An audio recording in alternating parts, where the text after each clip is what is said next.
আসসালামু আলাইকুম, কেমন আছেন সবাই? রংধনু এগ্রো থেকে আমি মোহাম্মদ আবুল হাসান। গত 2 দিন আগে একটা ভিডিও দিছিলাম আপনাদের পটল ক্ষেত ভাঙার যে ভিডিওটা। আজকে যে পটলের যে গাছগুলো ছিল সেই গাছগুলো পুড়িয়ে ফেলতেছি, কারণ এগুলো পুড়িয়ে ফেলে তারপরে আপনার আবার নতুন করে মাচা দেওয়া লাগবে। পোড়ালে মানে এখানে জমিতে একটু সারও হবে, প্লাস আগাছা পরিষ্কার হবে।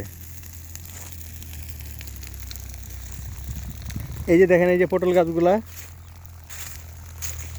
গাছগুলা লাইন ধরে রাখা আছে।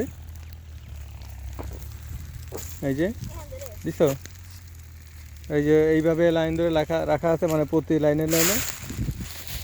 এখন আগুন ধরা দিলে এই ছাইটা জমির জন্য ছাইটা অনেক উপকারী হবে। একটা ছাই হচ্ছে একটা ক্ষারীয় জিনিস।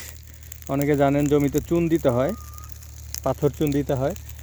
সেই চুন দেওয়ার কাজটা করবে এই ছাইগুলা। সেই জন্য আমি এইগুলা বাড়িতে পোড়ানোর জন্য নিয়ে যাই নাই, বা পরিষ্কার করে দিই। এগুলো পোড়ানোর উদ্দেশ্যই আমার ওই যে সার তৈরি করা, মানে জমির যে ক্ষারীয় পদার্থ আছে সেইগুলা দূর হবে ইনশাল্লাহ। এই আগুনের তাপ অনেক, আপনারা দেখছেন আগুন ধরছে সুন্দরভাবে। তো আপনাদের জমিতে কিছু ফসলের জমিতে বা অন্য জমিতে যদি আপনার কোনো ময়লা আবর্জনা থাকে, সেইগুলো আপনারা বাইরে না ফেলে যদি জমিতে সম্ভব হয় জমিতে পুড়িয়ে দেওয়ার, মানে জমিতে ছাই তৈরি করা। এখানে হচ্ছে আমি আগে ওই আমার ছেলেরা এসে এটা এক জায়গা করে ফেলছিল, কারণ তাছাড়া আমি হচ্ছে লাইন ধরে রাখছিলাম, একেবারে সারা লাইন ধরে সারা জমিতে যেন এই ছাইগুলো থাকে এই পরিমাণ রেখেছিলাম।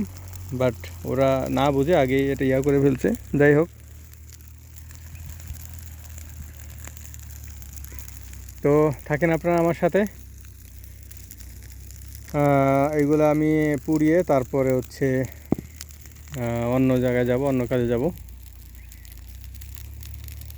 তো যেটা বলতেছিলাম যে আপনাদের জমিতে কোনো ময়লা আবর্জনা থাকলে সেটা জমিতেই পুড়িয়ে ফেলবেন, আপনি বাইরে না ফেলে। বাইরে ফেললে পরিবেশ দূষিত হয়, জায়গা নষ্ট হয়। তো আপনি যদি পুড়িয়ে ফেলেন, মানে আগাছা থাকে, অনেক ধরনের আগাছা থাকে, ময়লা থাকে, এইগুলা পুড়িয়ে ফেললেই সব থেকে বেটার। জমিতে আপনার সারের কাজ হবে আর আপনার জমিটাও পরিষ্কার হয়ে যাবে।